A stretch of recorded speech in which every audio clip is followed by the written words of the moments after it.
Well, that just happened. It's pretty crazy. I don't really know where to start with this video, I'll be completely honest. Just to let everyone know, because some people may have no idea, I raced the Ironman 70.3 World Champs last weekend and managed to come 8th, which was awesome. Like, definitely a breakthrough performance, and it's really, really nice that I've had that breakthrough performance at the end of a year where I've had a breakthrough season. I've had 3 podiums this year, 2 of them being race wins. To now finish 8th in the world, it's really cool to finish the season on a high. And wow, yeah, I mean, I just wanted to sit down today, talk to you guys about not only the race and how it sort of panned out through my eyes, but also post-race, what my emotions are like, what I'm thinking now going into next season, and just hopefully just being honest with you guys and just giving you some information based off the back of what's been an absolutely crazy couple of weeks.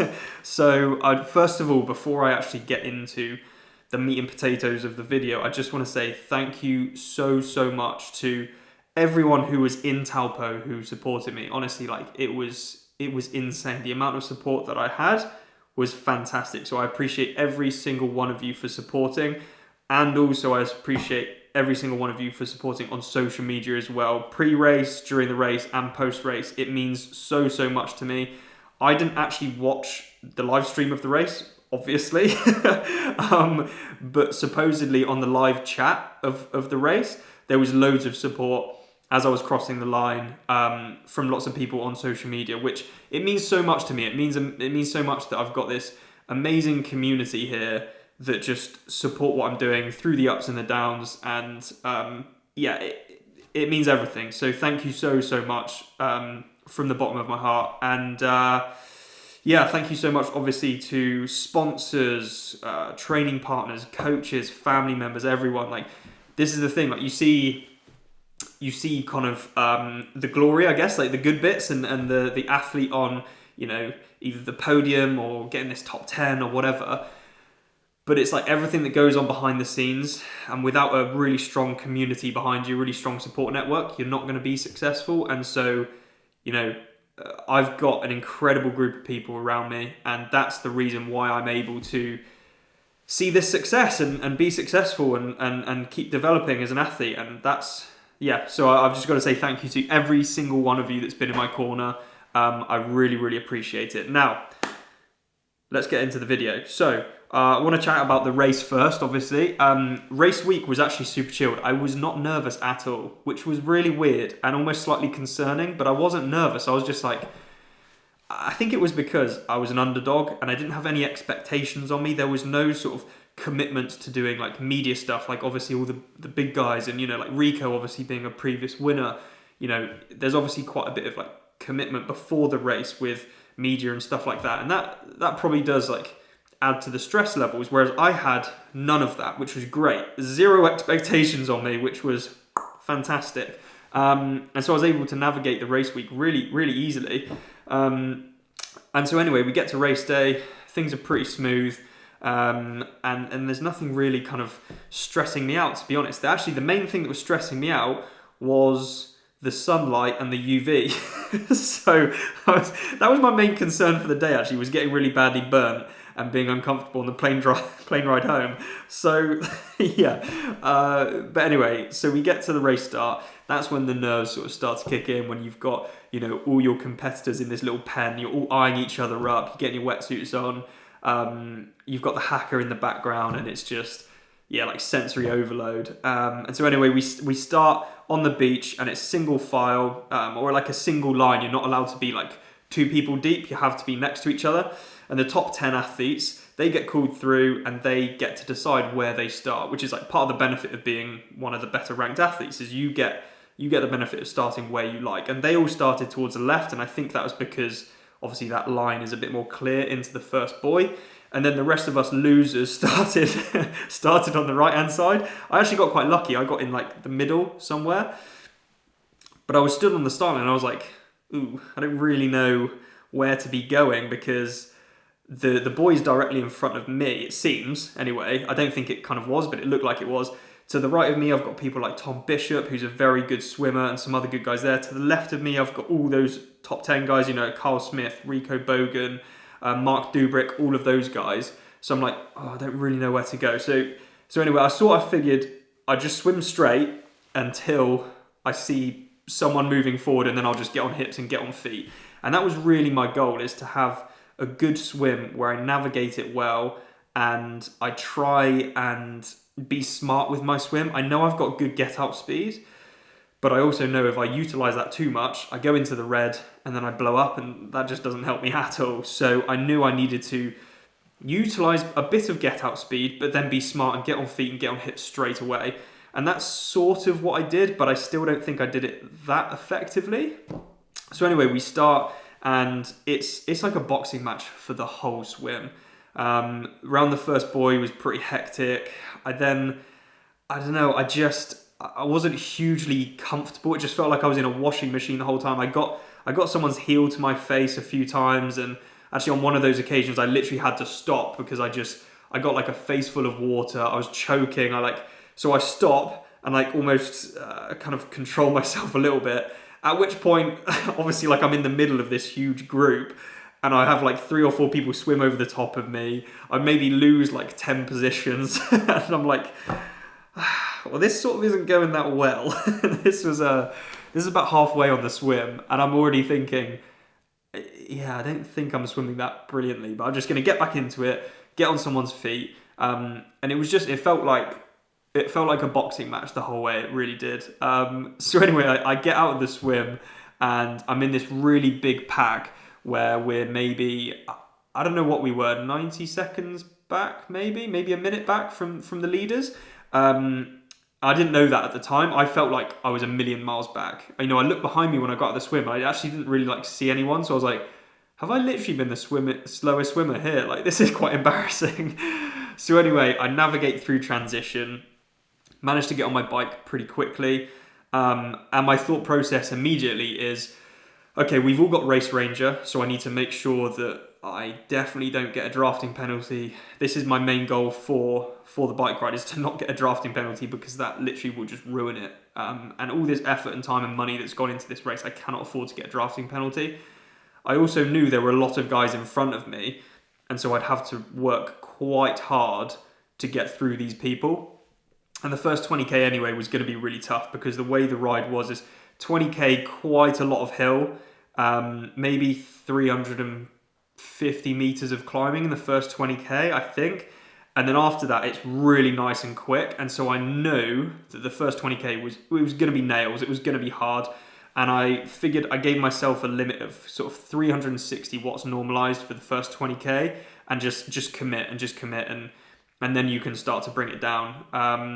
And so anyway, we get on the bike, and I settle myself a little bit from obviously quite a hard swim, or it felt quite hard anyway. I don't know if I didn't swim that quick. I think I came out 24th, I believe, 24th to 27th out of the swim. So about mid-pack, not my best swim, but it is what it is. I would like to definitely in the future come out a bit higher up, but anyway, it is what it is. Get on the bike and immediately start to lay the hammer down, and I passed quite a few people actually, and it was just almost like false flatty sort of drag, and I'm just working hard. I'm slotting in where it's available, but I'm conscious that when lights are on the Race Ranger, there's no ability to slot in, so I'm riding past quite a few people, and at this point I'm sort of in, I guess, the third pack back. You've got the front boys, you've got that chase pack, and then I'm in this big pack, but I'm making a lot of time up on this chase pack, and I managed to bridge up pretty quickly, and then maybe at about 18k before this big sort of climb, or this, I'd say big climb, it wasn't massive, but it was enough to split things up, had Christian Hogenhal came past me like an absolute rocket, and I was like, okay, I know he's going to slap it up here, so I need to just be aware and make sure that I'm not, not going over the top, but not allowing me to get dropped. This is the bit where I need to commit. And so we're riding up this climb, and I'm pushing close to 400 watts, and I'm like, oof, this is a little bit hard. I don't actually know if I'm that comfortable riding this deep, and maybe these guys will come back to me later on in the race when they blow up or whatever, if they blow up. And sort of I stupidly like faded back a little bit, and it was actually almost like subconscious. I sort of just wasn't paying too much attention, and then as I crested the climb, I noticed that actually there was quite a big gap between me and that group, and I was like, oh shit, that's not so good. So I immediately, I'm like, screw it, I've got to commit and I've got to catch up with this group, because this will eventually form the chase pack and the main chase back. And I'm working so hard, and I pass people like Braden Curry, and I'm drilling it at like 380 watts just to try and catch up, and I don't feel like I'm catching up. This is like, and then at this moment I'm a little bit scared, and I think I maybe have completely lost out on this chance to catch this group, because I'm working really hard and I'm literally not catching them. Like, they're sitting at maybe 100, 150 meters ahead of me, and I literally don't feel like I'm catching. Like, this isn't great, and I've got my head down and I'm working really hard. At which point, now I have to give a massive, massive shout out to Tom Bishop here, because he comes past me like an absolute steam train. I have no idea what gear ratio he's running on his bike, because I was running a 58 1132 and I was spinning out. We were going quick and he just rockets past me, and I'm like, what the hell is this guy on? This is crazy. And I have to give such a big shout out to Tom, because he's the reason why I was able to bridge up to that group. It was so hard. It was such a commitment just to hold Tom's. I wasn't even holding Tom's wheel. I was getting dropped by Tom gradually. I didn't see any lights on the race ranger, so I must have been sat at maybe 18 meters behind Tom, and I was trying desperately to close, but there was nothing. Like, I was working at, like I said, about 380 watts for maybe 10, 15 minutes here. It was so hard, but we eventually bridge up to this group, and like I said, massive shout out to Tom Bishop there, because without him, I wouldn't have been able to do that. That was epic work from him. And this is where this main chase pack is. You've got Hogan Haug, you've got Tom Bish, you've got Mark Dubrick, you've got Greg Barnaby, all these really good athletes, and I'm like, okay, cool, this is the group. And it gets quite surgy, and we go through the sort of the sort of midpoint of the ride, and it's a bit more technical, and I find myself carrying, I'm maybe like 8th person back in this group. I find myself down this steep section carrying quite a lot of speed, and I end up going into the draft zone of the person in front of me, and I'm like, okay, well, I need to overtake now. And in front of and I knew that there was space between that person and the person in front of them. However, as I'm passing that person, the person in front of them kind of sits up and puts on their brakes, and that light ends up turning on the race ranger. So I'm like, shit, I need to commit now. But in front of them was maybe like 4 or 5 people that were very fairly and evenly spaced with race ranger. And so there was nowhere I could slot in fairly.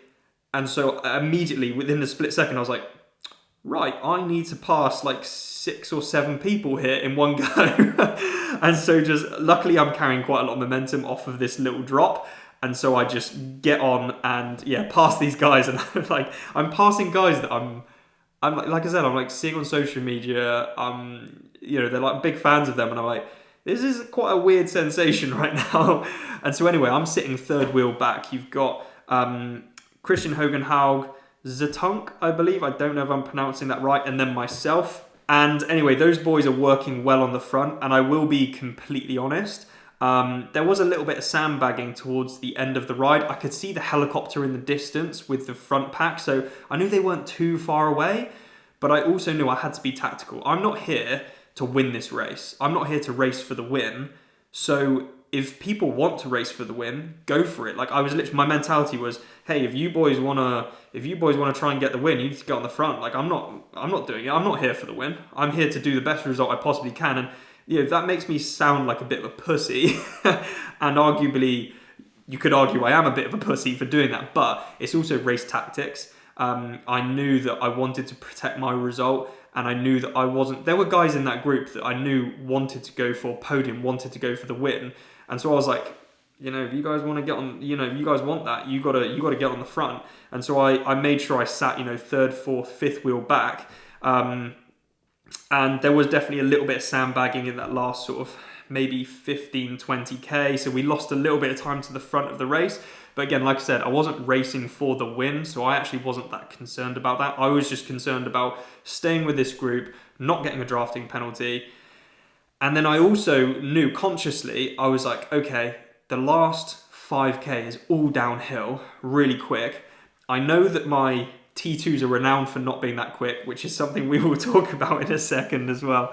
And so I was like, we're not riding that quickly right now. You know, there's a lot of being sat up and, you know, bunching up, and so I just get on the front and I'm like, screw it, I'm just going to ride hard for the last 5k, and I'm just going to ride hard down this quick section. And so I sort of come into T2, I think actually second wheel back, because I actually missed the dismount line. I thought it was a little bit earlier, so I'm braking, and then I realise it's not the dismount line, and I'm like, shit. And then so at which point I think Zatonk goes past me, and then I actually get to the dismount line second. And so I'm thinking, wow, I've had a pretty good ride here. My stomach feels good. I fueled well. I'm in a good position. I'm in this chase pack. I don't know how many people are ahead of me, but I feel good. So I'm racking my bike, and I'll be completely honest, I felt like I was moving quite quickly through T2.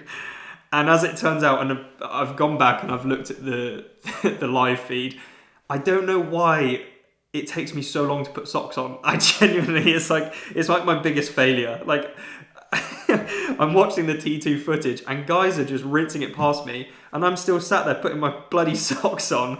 I have no idea why it took me so long. Like, in the moment, I felt like I was moving so quickly. And then, yeah. So I lose time in T2 like an absolute mug. And I run out, and I think I come out of T2 in 12th or 13th. At which point I'm like, that's really cool. Like, if I have a good run, that's great. Like, my goal going into the race, I literally said to my coach, top 15 I'll be really happy with, especially in this field. And so anyway, guys are running pretty hard. Like, Mark Dubrick races out of T2, and I'm like, oof, okay, that's pretty spicy. But I knew that I just needed to settle. I knew guys had worked hard on the bike, especially in that front group. I also knew that I have a really good run if I'm sensible. And it's still 21k. Like, it's obviously shorter than an Ironman, but it's still long enough where people can really blow up, especially on this course where it was actually pretty hot and it was actually quite hilly. That's actually perfect for me. Not necessarily the heat side of things, but the hilly run. I just seem to run better on a hillier course. So I was actually really excited about this. So I settled into sort of like, I don't know, 320, 322k pace. Managed to pass a few people, but kept things sort of, I don't know, relatively steady on that first lap, I guess. And I was just making sure through every aid station, I was just like, I need to hold on to this position. So I have to cool myself, cups of water, Coke, everything. I was focusing on fueling, and I was just like, I was almost waiting for my legs to give up on me a little bit. And they just sort of didn't. It was really strange. And actually on that first lap, I was so nervous because every turnaround point, I could see Tom Bishop behind me. And I was like, oh man, this guy's going to come and overtake me now. This is not great. Because I knew he's like incredible runner. And anyway, I just kept going. I wasn't actually looking at my watch for pacing. I was more going on by feel, which actually was really nice. And wow, the support was absolutely incredible everywhere on the course. There was nowhere on the course where I didn't have support, which was fantastic. And anyway, I ended up closing in on Gregory Barnaby. And I'm like, whoa, this is pretty mint. Like, this is cool. Like, this is the guy who's like supposedly the overall winner for the Pro Series, and obviously, as we now know, he is the overall winner for the Pro Series. So I was like, these are some big guys here. Like, this is pretty sweet. Like, this is cool. And I wasn't like consciously trying to overtake people and then break them and put in a surge. I was actually just running my own pace, and felt very, very consistent. And as I went through the race, big shout out to Lizzie Rayner. She was giving me like great splits, but great advice and great support.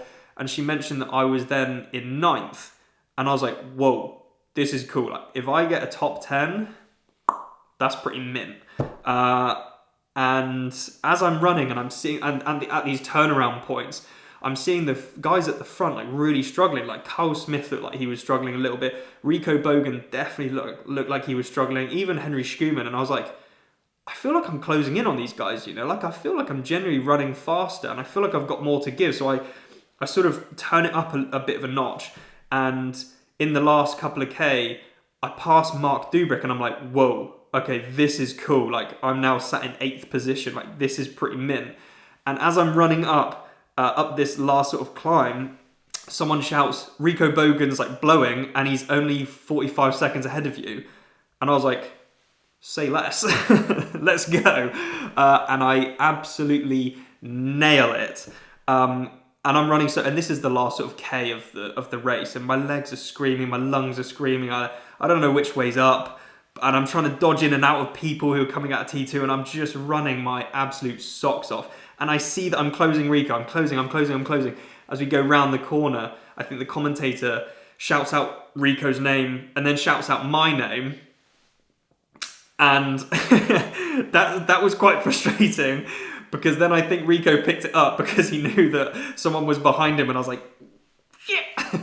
I think I end up there's on the live feed I end up like maybe 5 seconds behind Rico, which was absolutely insane. To finish that close to the previous, world champ is absolutely mental. And I'm sure he didn't have like his perfect day, and maybe he wasn't feeling absolutely 100%, but that's that was absolutely incredible, absolutely fantastic. And, when I crossed the line, I'm just thinking, wow, that was like the perfect day for me. Like, yes, I could have done things better, like putting socks on in T2 and a few other things. Like, nothing's ever perfect, but what a day to have a good day. And absolutely, I ran as hard as I possibly could. I think my last kilometer was sub 3:10 pace, and there's no way I could have ran any quicker. So although people are like, oh, it would have been an extra $2,000 if you'd overtaken Rico, I'm like, I don't actually care, because there's nothing I could have done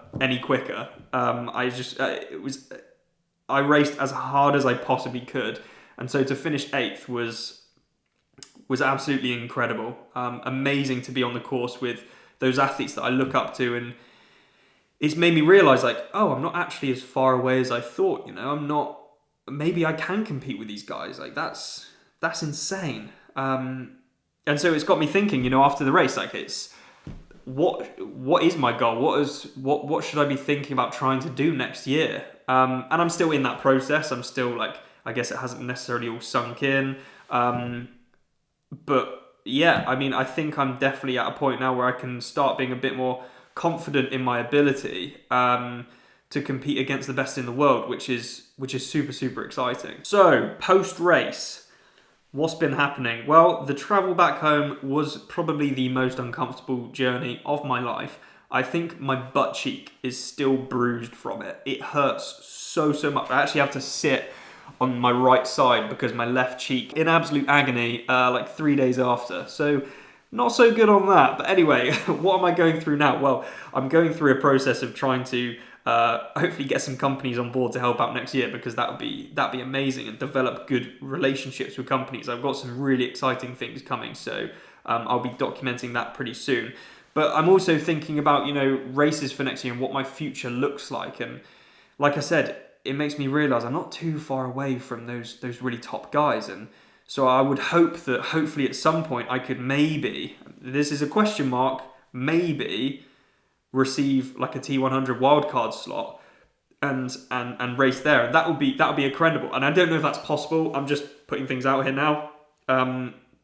Also trying to race for more race wins next year, and maybe I do. I know I didn't accept my Marbella slot in Swansea, but now I'm maybe thinking, actually, maybe that is a good idea, to target 70.3 and to maybe go for a podium on 70.3 Worlds. I know that sounds crazy, that sounds super ambitious, but I genuinely feel like I'm just getting started. Like, I've got these really exciting goals that I think, wow, like, fuck it, like, maybe I can do that. And so yeah, these whole things are going through my head. But please let me know what you think I should be doing in the comment section below.